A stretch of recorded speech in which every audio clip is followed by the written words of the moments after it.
I was working at a financial firm in New York City with a bunch of very smart people, and I had a brilliant boss I much admired. I went to my boss and told him I was going to start a company selling books on the internet. He took me on a long walk in Central Park, listened carefully to me, and finally said, "That sounds like a really good idea, but it would be an even better idea for someone who didn't already have a good job." You can have a job, or you can have a career, or you can have a calling. And if you can somehow figure out how to have a calling, you have hit the jackpot, because that's the big deal. I met Jeff Bezos 25 years ago, and he told me, "Dave, I want you to invest in my company." "What are you doing?" "I'm going to start a bookstore in my garage." "Okay, and I'm going to put it online. People buy online, and I'm going to ship out of my garage. But if you invest in me, Dave, someday I'm going to be the richest man in the world. I'll do over $100 billion. First of all, there is no such thing as $100 billion 25 years ago. Statistically, there's no such thing. Countries didn't have 100. Our national debt wasn't $100 billion. And this dude's telling me at 26 years old that he's going to be the richest man in the world because he has a garage and the internet? That was his truth. No, but he did not know it, and neither did I. But the difference between him and I is I was laughing, scoffing, and jesting at him, and he was already applauding himself, going, at the right way, at the perfect time, I'm going to make as much as I can as quickly. And I'm sitting there going, there's no way this is going to be a big business. Do something you're very passionate about, and don't try to chase what is kind of the hot passion of the day. Seen in that light, it really was a difficult choice. But ultimately, I decided I had to give it a shot. I didn't think I'd regret trying and failing. And I suspected I would always be haunted by a decision to not try at all. After much consideration, I took the less safe path to follow my passion, and I'm proud of that choice. As a young boy, I had been a garage inventor.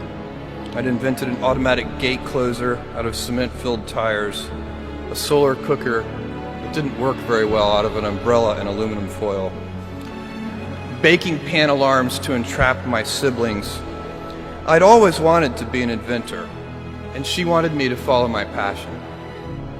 There's a military phrase that I especially love, and it says, "Slow is smooth and smooth is fast." And I have seen that in every endeavor I've ever been in. That's the kind of thing that really allows you to make progress. You know, you get certain gifts in life and you want to take advantage of those, but I guess my advice on adversity and success would be to be proud not of your gifts, but of your hard work and your choices. So, you may be, the kinds of gifts you get in life, you might be really good at math. It might be really easy for you. That's a kind of gift. But practicing that math and taking it to the next step, that could be very challenging and hard, and take a lot of sweat. That's a choice. You can't really be proud of your gifts because they were given to you. You can be grateful for them and thankful for them. But your choices, you choose to work hard. You choose to do hard things. Those are choices that you can be proud of. You can choose. We all get to choose our life stories, and it's the choices that define us, not our gifts. Everybody in this room has many gifts. I have many gifts. You can never be proud of your gifts because they're gifts. They were given to you. You might be tall, or you might be really good at math, or you might be extremely beautiful or handsome, or there are many gifts, and you can only be proud really of your choices because those are the things that you are acting on. And one of the most important choices that each of us has, and you know this just as well as I do, is you can choose a life of ease and comfort, or you can choose a life of service and adventure. And when you're 80, which one of those things do you think you're going to be more proud of? You're going to be more proud of having chosen a life of service and adventure. There's never been a better time to be alive.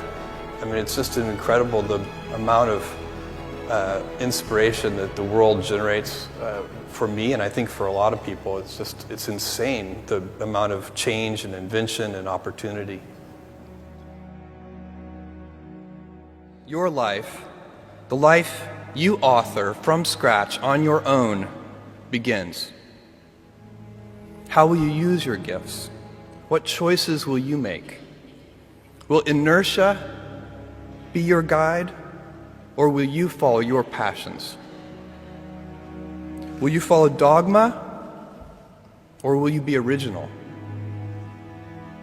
Will you choose a life of ease, or a life of service and adventure? Will you wilt under criticism, or will you follow your convictions? Will you bluff it out when you're wrong, or will you apologize? Will you guard your heart against rejection, or will you act when you fall in love? Will you play it safe, or will you be a little bit swashbuckling?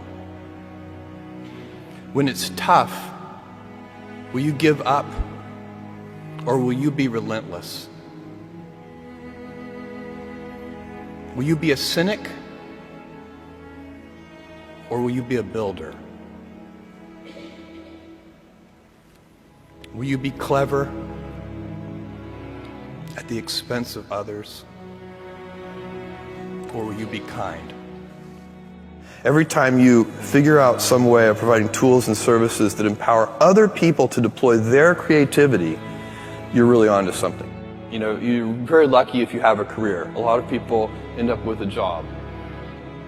If you don't love your work, you're never going to be great at it.